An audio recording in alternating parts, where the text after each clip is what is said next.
Hi guys, it's Stu here from Samsung Now. Samsung Now is where we look at all things Samsung, all things tech and all things gaming and everything in between.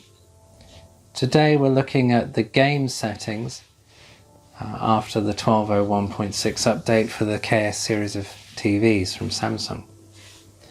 We've made some quite significant changes simply because the 12.01.6 update has made some quite fundamental changes to how well the TV now deals with the backlighting and how that pretty much affects a lot of the settings that we had previously that were trying to sort of compensate for the mess that was 18.01.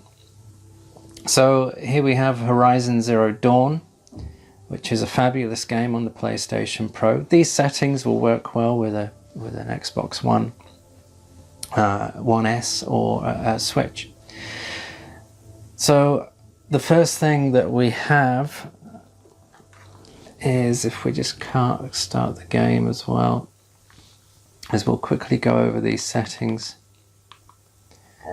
First off, we make sure that we have the special viewing mode in game mode. This speeds up the responsiveness of the panel so you don't get any lag. Biggest changes are we've changed the backlight down to 18, the brightness down to 47 and contrast down to 95 and sharpness down to 0, color down to 46. We'll go over the reasons why in a moment. Smart LED we've actually turned off. Dynamic contrast also off, and the color to warm to as before. White balance we'll leave as they are. Gamma down to 0.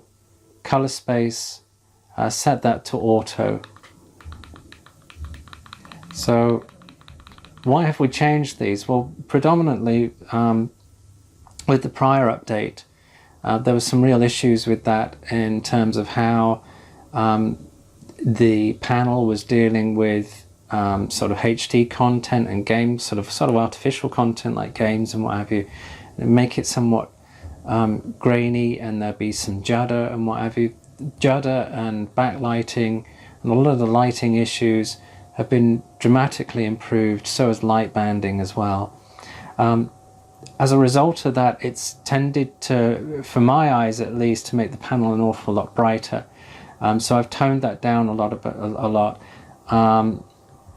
You can probably tone it down a little bit more if you wish, but I like a bright, vivid image. So I tend to have these higher than what probably a lot of people would have them.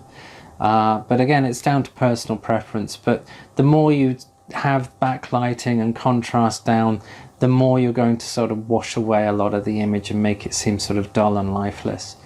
And when you consider that, you know, the standard sort of settings that it has the TV at, a lot of the time is sort of pushing towards those sort of upper levels anyway.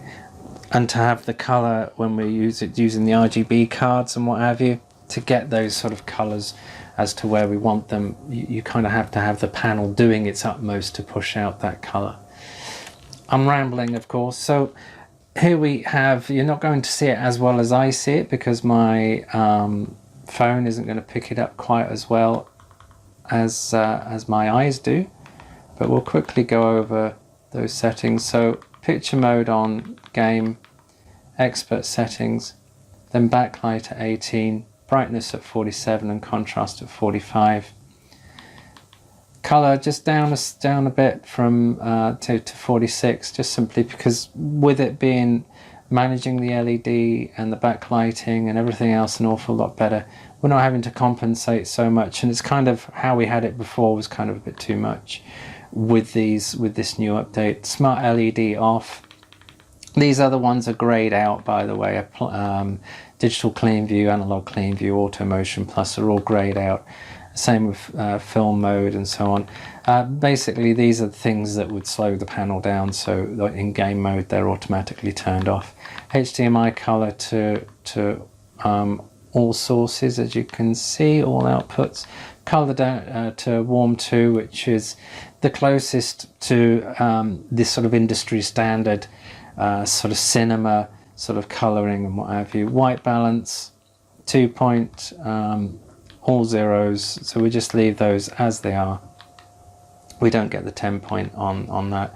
Gamma at 0, and then colour space down to auto. And there we have the game settings, and for me these work pretty well. At the moment one thing I did notice is that we're not getting the HDR flag,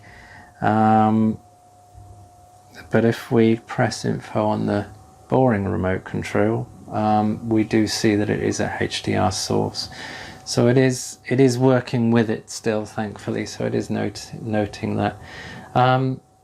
But my camera on the phone isn't going to pick it up as well as I can see it here.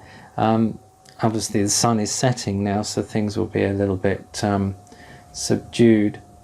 But the way the panel is handling sort of fast motion and what have you is an awful lot better. Super quick, very snappy. There's no artifacts or blurring that was going on before. Color is a bit better handled.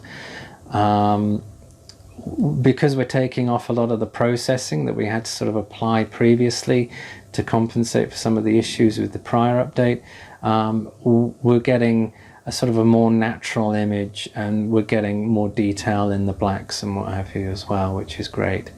So I hope these settings help. Of course, as ever, when you know, I play more and more games, and I may sort of tweak things. If I do that, I'll let you guys know what those are, and I'll send them to you as revisions.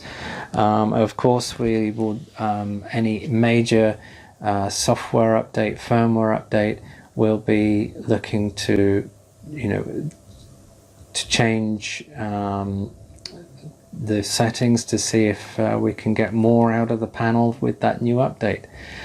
And so there we have it, guys. It works really well, and any comments, let me know. Any questions, let me know. And I hope these settings work well for you. Okay, guys, thanks very much. Take care. Bye-bye.